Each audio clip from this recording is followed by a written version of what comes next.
Yo, it's Guido coming at you with a Tactics Talk, guys. And guess what? We have two of the reward tanks now. Actually, we have all three, but the two new ones, the Char Future and the 277, or the 777.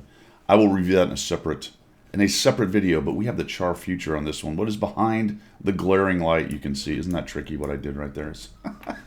So clever. So very clever. Here is the Char Future 4. Looks like an AMX, XYZ, bat chat, yada yada. It's got the little oscillating turret action on it, the little hole, and this is a medium tank. So we'll do the standard stuff a little bit faster than before. So I kind of did the fast review before and the really in-depth. Let's try to hit the middle ground, see what we can do here. I only got 10 battles in this tank, not the 20 that I usually do, but the videos are all coming out, and I think I got a pretty good handle on it in the 4. So we'll do an overview, tech tree, take a look at those considerations, the 3D model. This tank actually has some armor in an interesting place. A comparison amongst its peers, my stats, my setup, and then 3 games. So if you're just looking for gameplay, I would go to the end of the video and grab the gameplay right there. I've got 3 examples for you. Overview-wise, this was basically... Oops, that is statistics. See, I'm going faster by messing up. That's how we do. This was something developed in 1977 that never really got very far, and the Leclerc was the eventual outcome, not necessarily of this, but of that program. So it's just another of the fantasy paper tanks. Like I said, interesting turret. There is a little bit of armor there. That's the interesting place I was talking about, and it's a medium tank. You can see size-wise that it's roughly the same as the Batjet 25T AP, and everything else at tier is generally larger than it. Obviously the E50 is gigantic, so a small squat profile, the little oscillating turret, a little bit of armor on the front, not much armor anywhere else. However, the hull does have a lot more armor than this guy does. Has a lot more armor than that guy does. All right, let's move on to tech tree consideration. All right, as it is a reward tank, it did not mention that. It's going to be a reward tank for front lines and whatever the other thing is that they're coming up with. I can't remember what that one's called that I don't play, but anyway, you can end up getting 2 of the 3. If you already got the AE Phase 1 from last front lines last year, then you still can get enough tokens to get both the 777 and the Char Future 4. Although that's going to be quite a grind. I think it's going to be relatively easy to get one of them. All right. This is going to be, as far as tech tree considerations goes, because it's a reward tank, it doesn't have any modules to unlock. So it will be a trainer for your B20 Batchat 25T AP and your Batchat 25T. And that's pretty much it. Because of all the countries out there, I think probably the French crew system is the most goobered up, based on some being lights, some being mediums, kind of being the same tank anyway. It's very interesting, but it will train your Batchat and your 25T AP. It'll train the other medium tanks as well, but you're going to have an extra guy while you're in that tank that's going to fall behind based on the training in your Char Future 4. So that's it for the tech tree. Let's move on to the 3D model. The biggest thing to notice here is that turret that I talked about. It actually surprised me a little bit. It will get some bounces. It's not amazing, but it's not as bad as the other Batchats and various AMX, this, that, and the other. You can see that it actually has, what, 180 or so effective, and if you get a little angle, it gets even better. The rest of it is butter, not much on the sides, but okay.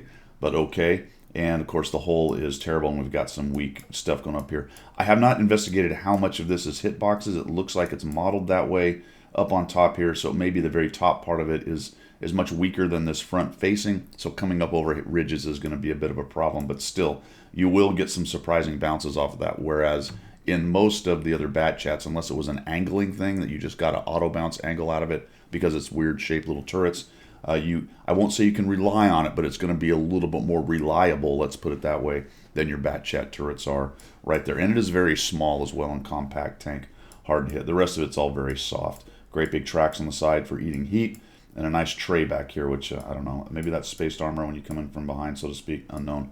Anyway, let's move on to the comparison. All right, for the comparison, I've brought up some of the other tier 9s. Most of them are autoloaders. I've thrown up another reward tank, the T55A, that you can get through the campaigns. And I put in the ubiquitous, I always mess that up, Object 430, which is one of the best tier 8s. Obviously, neither one of these is an autoloader. The rest of these guys are an autoloader. And I have the Batchat 25T right here as well to compare it to the Char Future 4. I apologize for not having the Future on the left, but just realize the Future is this second row right here. I'm too lazy to fix it. All right, just deal with it. So anyway, here, why are these things? There we go. Oof. All right.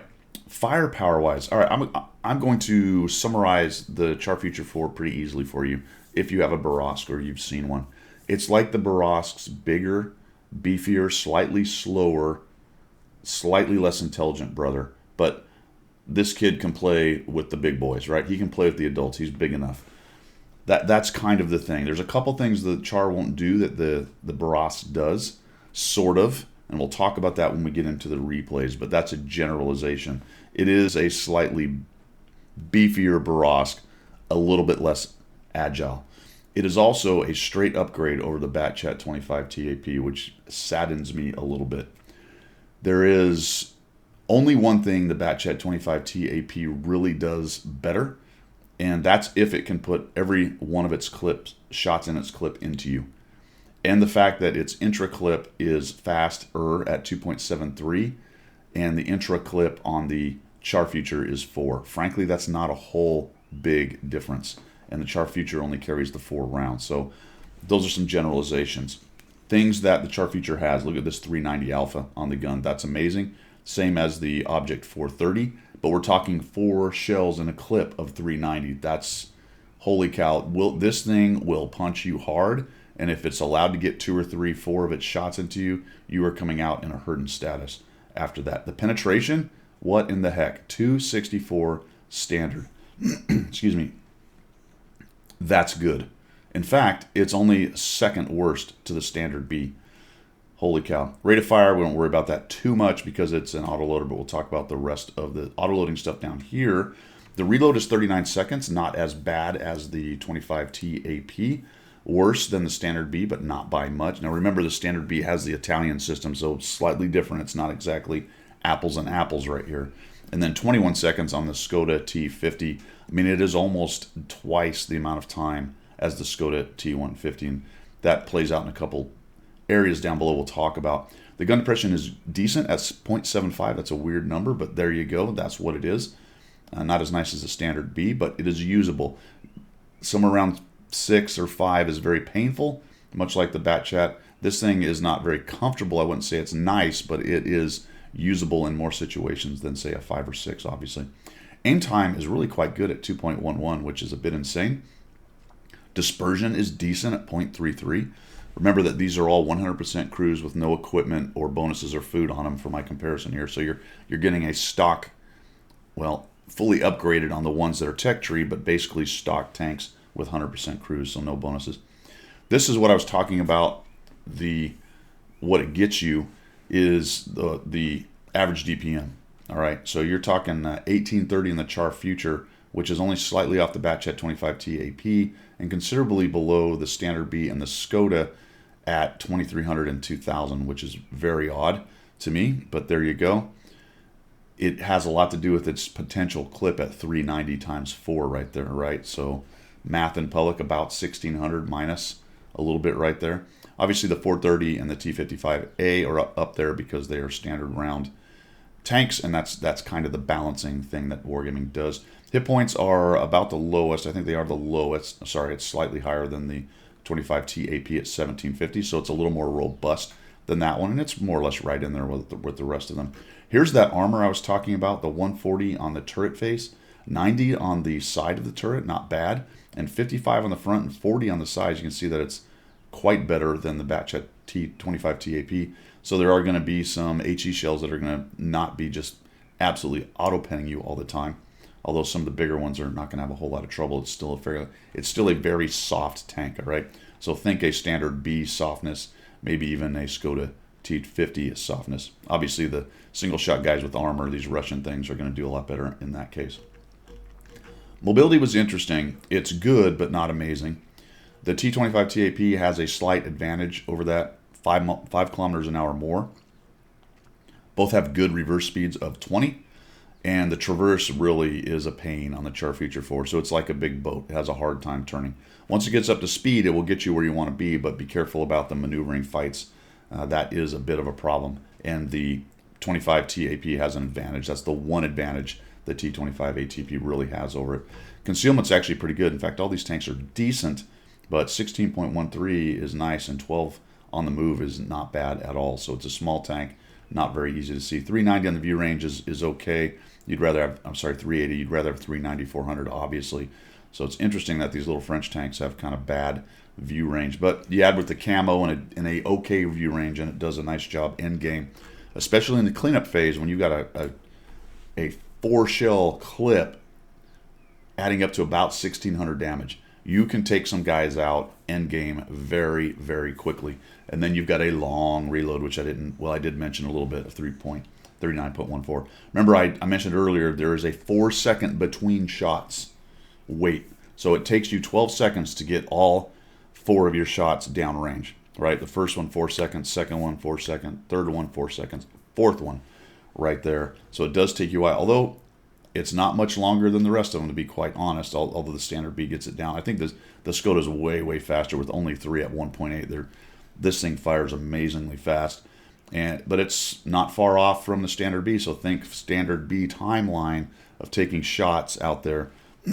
Really at tier 9, it has to be a very permissive environment if you're able to jump out and dump your entire clip. And more than likely, if you attempt that at tier 9, you're going to get mauled before you ever get away. So that's not really a factor, because it's not really how people play the game. It's that end game capability of dumping stuff into wounded guys where these autoloaders really come out. But we'll talk about it when I show you the gameplay. Just think about having 4 390 alpha shots in 12 seconds in a poking fight, right? Where you can shoot, and 4 seconds later you can punish someone again, you can move back, you can come back. That's extremely powerful. Of course, then you've got that 39-second wait to do it again, but you can use that to reposition, etc. Overall, it's better than the Batchat 25 TAP. It has some weaknesses as compared to the Skoda and the Standard based on its inability to really defend itself for much longer than either one of those two. So it's very similar to the Batchat 25 TAP in that respect. Once all the shells are gone, you really have to get away or disengage or be able to hide behind people if you need to. But like I said, it's a bigger, beefier, harder hitting Barask with a little bit less of the assassination drive-by ability because of that 4-second intra-clip reload. All right, let's move on to the stats. All right, I played 10 games. I usually try to do 20 for you guys, but I think I got a good feeling for it. I don't think I'm going to end up being a 70% win rate guy in this. I think it's more of a 55 to 60 for me. It is a good high skill cap kind of tank. It really is quite good. I ended up with 1,000 average XP in 10 games. I won 7 of the 10. Like I said, that won't hold, I'm quite certain. But I survived 40%, which is good for a little tank like that, and that speaks to the high win rate at the moment. Hits at 85.71. It is an actually pretty accurate gun, guys. I mean, if you are allowed to get your shots aimed in, it does a nice job. Damage and destruction ratio is up there. There's that armor efficiency, almost nothing, but it's a blip, right? There's a little tiny blip on that says, all right, in some cases, you're going to surprise people with bouncing things off your turret. Again, don't rely on that turret, though. It's not really a hold-down ridge poker or behind a rubble tank reliably, but occasionally you're going to get that nice bounce that you like. Damage was okay at 2212, so 2276 on my AMX at 56% and 200 battles. The 25 TAP is at 18, so better than that. So it's right in the ballpark for me at tier 9. Mediums, these numbers are relatively low. I did not use it as a, hey, rush forward, scout, try to clip out people tank. It don't like that. Okay, especially if you rush out, clip, and you're overextended because you have forever to reload and they're going to get you. So you do have to be careful with it in that case. And I managed a 4,157 damage battle. Let's look at my setup. Well, I think this is a pretty standard setup for a medium tank at tier 9. I've got optics. I've really come to believe in that lately because of the campy meta. You really need that to try to outspot people late game. The vertical stab, I think, helped out quite a bit with the gun handling, and I used vents because there's no rammer capability on this tank. No modules to unlock. I carried 12 heat, which is, 3 clips of heat. APCR, 5 clips of APCR, and no HE. Didn't even bother with it. Although, you know, if you're going to have a 105 with a 390 alpha, maybe a clip of HE. I don't know. As a counter scout possibility, possibility. So some people may want to keep it. That is a relatively low amount of ammo. That's why I don't really carry HE on low ammo situations like this because I often feel like I shoot all these and now I'm down to HE endgame, and that's not necessarily where I want to be. It has one of these kits. So these special tanks, or these reward tanks for front lines and whatever it is, I still can't remember what it's called, have these kits that are permanent, but they're better. It's plus 15%, but you can't move it. So that slot is used up. You will be using a repair kit whether you want to or not, but it's a better repair kit. There you go. We have a large first aid kit in here, a fire extinguisher automatic, and I did not run food. I also didn't run really any directives. I had some, but I just didn't bother. I think a couple times I ran a weapon handling directive of some kind, smooth ride or whatever it is there, vertical stabilization. So that would be recommended for the gun, just to bring that gun into a little bit tighter dispersion. You can see with my setup, my dispersion got down to 0.31, which is in a 2.02 aiming time, which is actually pretty darn comfortable on that. So that was my setup. I had a decent crew. It's my Bat Chat 25T crew at, what, 3 skills working on their 4th or so. And that was my setup right there. Let's go on and look at 3 examples. All right, first example is Himmelsdorf. Nice city map on bottom tier, but it's only a 2-tier battle. So I've got tier 9s I'm dealing with. I go straight to the gold. I did mention that it's not really a rush forward and clip out guys kind of tank. However, on certain maps and situations, obviously that is a benefit. You can take critical terrain with a relatively fast tank like this one. It has that 390 alpha. It hits really hard, really fast if need be. And because I have a lot of actually support coming with me, then I can rush forward here and see if I can sneak some shots into people. Realize also that this is a brand new tank and not a lot of people know about it. So there is a little bit of that going on these particular games. They might not do some of the things they do if they knew. I don't know what this guy's doing. Obviously, he just feeds us and dies.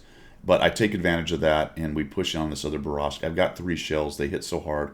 I get this guy auto-aimed, and I just come raging in here. I know he's on a reload. I whack him once. There's that 4-second. Look how long that is. It's a little painful. You're like, oh, come on, baby. There we go. And I still have a shell left because it's got 4. So the standard's going to get me, but I'm able to blap him for another 350. So run in there, and I've got 1,373 on 1 clip and 1,000 assists, just like that. And now I can pull back because I got such a long reload. Thank goodness they sent no one up here, and we've absolutely annihilated their guys up top. Now we're running, I don't know, there's 3 Prohorovkas and me, but the point is that's the kind of gameplay you can do with this kind of tank. So we get in there, and now I've pulled back, I'm getting reloaded, and now we're going to watch what else this thing can do. Because as far as being a pass guys, get behind them and absolutely punish them, this is one of the kings of that kind of gameplay. 390 alpha. I don't quite get a shot on him. I'll just come around here. Oh man, that was more guys than I thought. So I get hit. Thank goodness the Oho is running, not the derp. Or this could have been a different story. There's that long, see how long it takes me to get my gun on? I'm like, oh, come on. He gets another shot on me. I try to track him. There we go. So kind of wasted a shot. I get a track and thump another one into that guy. Hey, guess what? Did I just bounce one or did he miss? I think he just missed. He just missed. So down goes the Oho. I only lose a bit of hit points and another weight. So a little bit painful. It will take you out of the game. If you don't clip manage carefully and you get yourself overextended, it can be very dangerous. But obviously this is clean up on aisle 3 time right here. We'll just come in here and wait. Great wolf packing tank, it really is. Getting around and behind people and dropping 390 biscuits into their side is going to end their game very, very quickly. So we'll just be a little bit more. There we go. Drop him. I'm going to go for the hatch for this guy. Right there with a 380. Are we going to get another shot? We don't know. We do, but it bounces, and that's it. It's all over but the shouting. We end up with 3,372 and 3 kills. And you may go, oh, great, Guido. Thanks for sending us a complete raffle stomp. Well, those happen in the game. And the point of this is not necessarily that somehow I carried and this is the greatest game ever. But it was a good illustration of this kind of tank's gameplay. If it is allowed to play that way, it can be absolutely brutal. Absolutely brutal. All right, let's move on to the second one.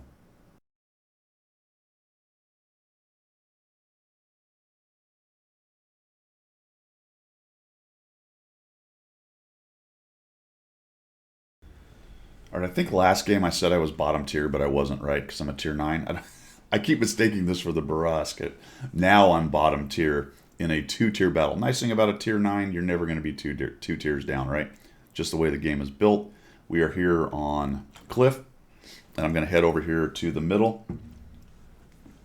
Again, another spot on a map where you can get to with a relatively quick tank and punish people, especially with a clip like this. But you'll notice that it's a little bit painful, the 4-second reload or intra-clip reload, because you do expose yourself. So I'm going to come up here. M60 gets the spots. I catch an FV out in the open. I think, all right, we got him. Boom. Oh, somehow I get a weird angle and it bounces. There's that long wait. I'm thinking, nope, I don't want to do that anymore. So 2 was about the best I was going to get once spotted, and even that was pushing it just a little bit right there. I'm glad somebody wasn't able to snap me. And now we do this long reload wait, because I used to, I maybe could have gone back actually while these guys were coming in and got another shot or two. But I'm going to go ahead and just use a little more discretion, and we'll get reloaded. And this one is basically about what this can do, again, given the time and managing the clip well.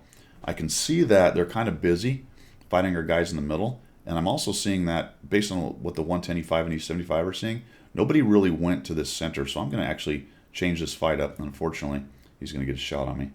There we go. So I take a shot from him. I get one on him. He's going to have a bit of a reload. So I'm going to try to come across here and get a shot. And I end up bouncing. That's a bummer. And we will go ahead and reload. So I know there's nobody in this donut.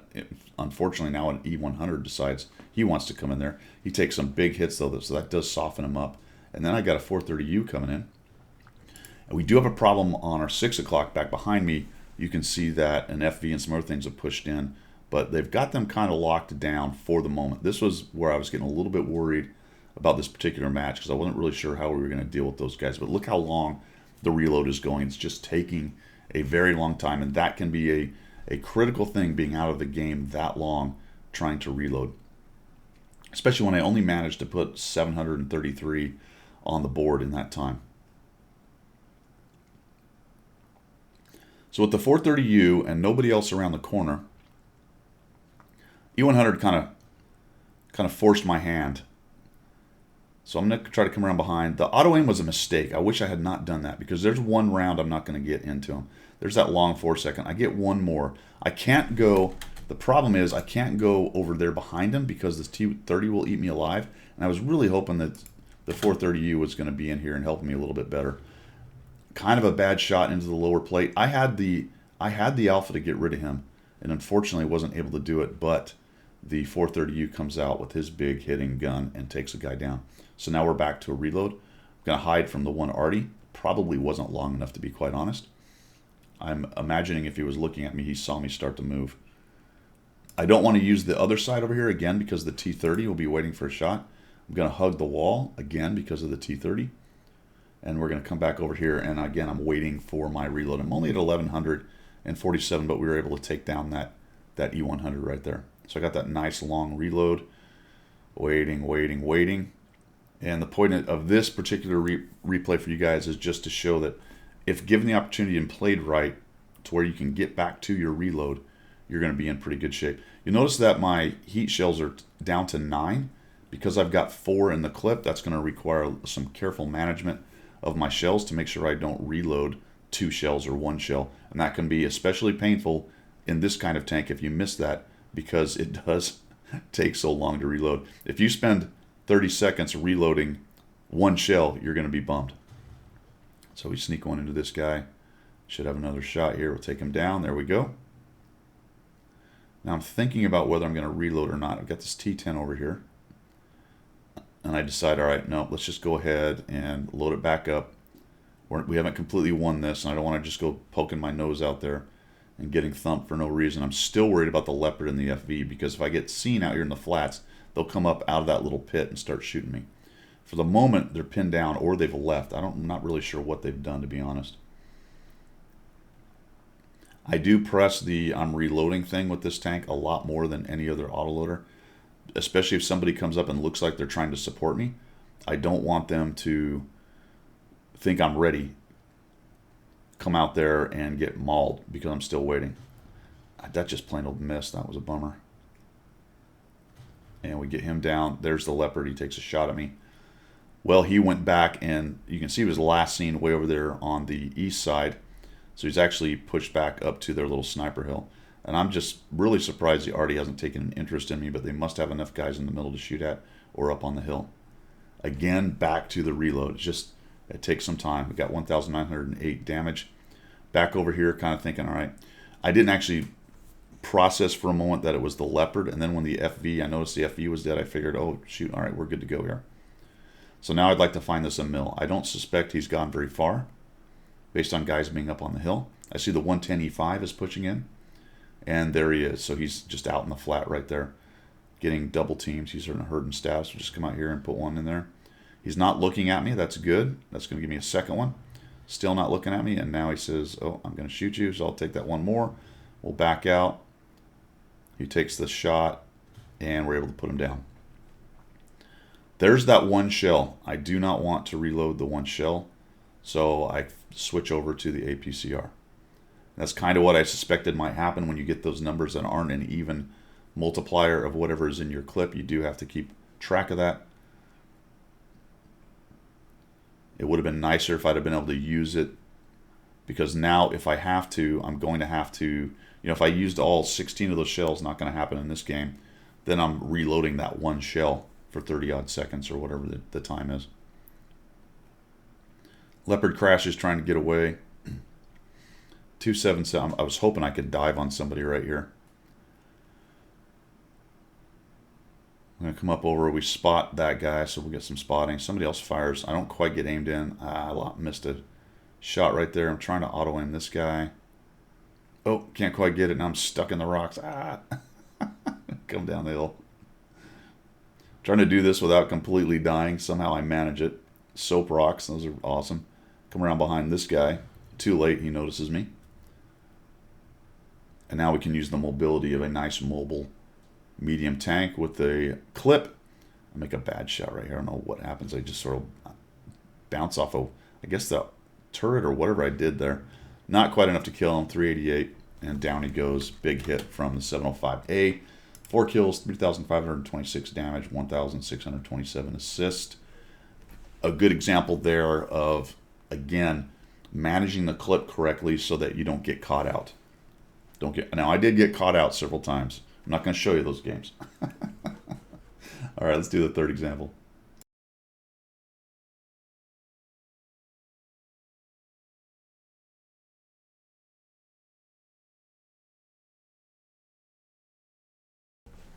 Last but not least, a top tier game. I believe this is the one I did the best in, 4,000 something damage with it. People asking me what's going on with that tank. That happened quite a bit, obviously. Was under NDA at the time, so all I could say was I was a CC, and no, just ignore Wargaming's propaganda. Okay. Drive You Mad is in here, so it was good to see him in a game. He and I are headed up this way. We say hello and all that good stuff. A bunch of autoloaders heading in here, some TDs, and a mill 2 coming back, and I'm going to come up here and try to use this thing's decent gun depression and low profile. We'll just take a quick look here. Again, I don't want to just rage in there, because if 3 or 4 mediums show up at the same time there, I'm looking at the Standard B, the Skoda, the Progetto, their Borovka. I could go away pretty quickly if I just drove up here and overextended, but I find their Borovka coming in, so we're going to see what we can do with him. There we go. Oh, I missed. That sucks. Put one on him. There we go. There's that clip. Oh, he's going to get away, and that's that 4 second, right? Sometimes it's just not enough. Guys are able to get away. I can't quite find any of these. A little bit risky, me and the P43 sitting there together. Probably just begging that M12 to hit both of us, and then the P43 TR gets hammered. And I'll go ahead and go to the reload. Backing out of there, no real reason to let them see me while I'm reloading. Anything I see, I can't shoot at. I could get spotting, but it's also begging the artillery to shoot at me as well.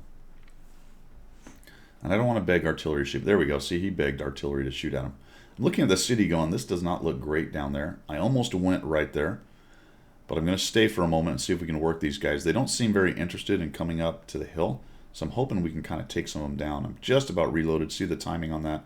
As it goes to green, I'll come up and over, and I'm ready to shoot if I can get a hold of something. Overextended. That was a mistake. I wanted to shoot that guy, and the Borovka. Oh, that really fast 2-second boom, boom. That's what the Barras can do, and I get punished for overextending right there. We got all kinds of guys. Get one into the Progetto. Oh, I thought he was going to stay, but he doesn't. Sneak one down at that guy, and we're going to probably have to reload here. Oh, look out, P43. That was a good way to get both of us dead from an M12 shot. And we'll go to the reload. Now I'm looking again into the city going, things are not going great there. I've used quite a few shells. One of the problems with these kind of sniper poking games like this, especially in the meta of 2 camps v camp kind of gameplay, is you keep sending those rounds downrange. The next thing you know, on a low ammo count tank like this, you're out of shots. You're out of rounds. So I'm going to actually go, you know what? This is a stalemate. I think there's enough guys to hold whatever's here. I don't like what's going on in the city down there. I'm one of the top tier tanks. I'm going to flex over there and see what I can do. And then 3 guys die that fast, and I think, oh, crap. We're in big trouble. But it looks like the only thing I can do potentially is come here and camp and maybe catch them as they try to push the cap. But that's probably not going to work because they're going to be too close. They're going to see our guys on the hill. So I decide we're just going to have to go in. I see that the T-32, he's at 957 hit points. Normally, a medium tank would go, oh, that's a little bit rough. This thing, not so much. This thing goes, you know what, I can eat those 900 hit points pretty easily. Fortunately, he's out in the open, so I'm going to get one sneak attack here on them. There we go. Oh, and I get a crit, no damage. I'm thinking maybe I can side scrape. And I see my Drive You Mad is over there. He's keeping him busy now. He's going to have a great game. I get RD'd, of course, by the M12. Why wouldn't I? Drive You Mad comes in there and takes down the 112 with a little bit of help. I see the T-32 coming in, and I know Mad's behind. Then I got that guy, and I still got RD, and I think, all right. And then that seals the deal. That's going to make it easy to take this guy down with my 3 shells. He wasn't even looking. That's very helpful. Wait till we get a flat side, and we take him down there. I mean, just amazing with the 390 Alpha. Drive You Mad made that happen, so that was awesome. And try to kill him. Gets killed by the ML2. That's fine. And we got 3 shells right here being loaded up. I don't know if I realized this or not. Maybe I just accept the 3. That's one of those decisions you're going to have to make. I didn't have 4. I had 3. So we'll just accept the 3 shells right there. The thing to make sure you do when that happens is remember you only have 3. Don't make a move in the game thinking you have all 4 and find yourself staring at somebody waiting for a reload that's never coming. That would suck. Now, I'm going to need him against this dude. This is a pretty heavily armored guy. We'll go ahead and thump a 390 into him. We'll put another one into him. Oh, and he just that nice little shift. Good on him. And I'm going to force a reload. So that was a bummer. A little bit better gunnery for me, and I probably put another 390 on that guy. And we're starting to even this up a bit, but we are in trouble because we have 0 map control right here. 0 map control. I am stuck behind these buildings for the moment. I see the 100 M1 moving up, but he gets hammered, and I think, yeah, there you go. He does not make the rest of that push. And I don't know if we lose anyone in that. I don't think we do. So I backed up to support him. Okay. There's the 257, the 45 TP. There's a Barask raging in. Let's see if we can get him. He puts a thump on there, and then all of a sudden I see these 2. And that's going to give me an opportunity to put some shots into them. There we go. We get him done. Come on, reload. There's that 4 seconds. Most autoloaders don't have that problem, right? That's a really long wait right there. Drive You Mad's going crazy, taking on the 257, just harassing that poor guy. So I'm going to come around here and see if I can help him. Maybe he's forgotten about me. Nope, he has not forgotten about me. At least I proved where he was pointing, so I don't know, maybe Drive You Mad can use that information. And now I'm forced into another reload right there. Still losing, but coming back a little bit. I'd like to get rid of the Progetto and the 257. Those are the 2 I'm worried the most about.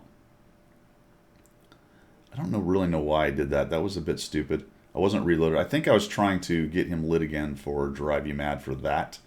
But I think I'd have to reverse. We won't do it. I think Drive You Mad had already seen him when I came around that corner. So that was the intention. I didn't realize he'd already been lit by the time I came around. Thank goodness he was not paying attention. So now I'm thinking, all right, maybe we get into the backfield and get rid of their arty It looks like our guys have held off in the north up on the sniper hill enough. And I'm wondering where the Progetto went. I'm assuming because the Emil has shown that he's not there anymore, that he's run away. So I'm going to come this way and see if we can't start catching guys out, moving around. I have enough hit points to take a hit. Unfortunately, the Borovka with high rolls, I think, can take me down. At least maul me, and the Progetto can take me out. So I do have to be careful about finding either one of those. So we'll come across here and look. Drive You Mad's moving in. He's definitely a one-shot to basically everything that exists on the map. He does not show anything, so we'll come around this way. The Emil is moving up the middle. I'm going to go to cover here, and then I find their Borovka get lit, so I come over to support against him, see if we can get rid of this dude. Come back into the middle of the buildings. Now, the other thing to worry about for me, though, is what else is driving around in these buildings. I have no idea. And I catch that guy. Oh, so lucky. He's trying to turn around. No, he does not. Oh, he just hates life right there. He's thinking, oh, man. How unlucky is that? How unlucky is that? So we'll just turtle up here. And I'm going to reload. Because we got time. We got 6 minutes. There's no sense just raging out there. Then I see the two guys lit, the 29 and the 45 TP, are now pushing the Scorpion. So I'm going to have to go back over here. That's using the flexibility of a fast medium. Like I said, not terribly maneuverable in a maneuvering fight, but it is fast enough to get you where you need to be on the maps. Probably should have cut across the inside, but I still wasn't really sure where the Borovka was. And they still have an arty. So looks like Drive You Mad's getting in there. The Borovka, there he goes. He takes down the M12. Now that gives us a lot of freedom. There's a lot of things we can do now that we weren't able to do with an arty on the board, as far as places we can be and things we can hold. We get the 45 TP down, and I'm just pushing in because I know that that 29 is in this corner. It's unlikely that he's got away. I have no idea where the Borovka is. There he is. So the T29 is pushing the Scorpion G, thinking he's going to be able to get a kill on him. Looks like a miss and another miss. Here's that 390 Alpha Pain. I drop a 360 instead of anything nicer. 368 that time. Come on. We get him dead. And again, the 390 thing. Watch this. This Borovka thinks he has good hit points. And down he goes with that big hit. And it's over. 4,157 damage. 1,222 with 4 kills. And yes, it is a beast at top tier. Facing tier 7s and tier 8s. This thing is going to have a good day, provided you can stay away from getting pinned down. And that's been the theme of all 3 of those replays. I was never really pinned down where I couldn't either get away or protect myself to reload. You will suffer if you get caught out in this thing. Absolutely, especially on that reload. You probably will not get away if there's a couple tanks harassing you. But you do have speed. You are relatively small. And if you play it smart, this thing is really, really good. In fact, I'm going to say, well, let's wrap it up in a minute. Hold on.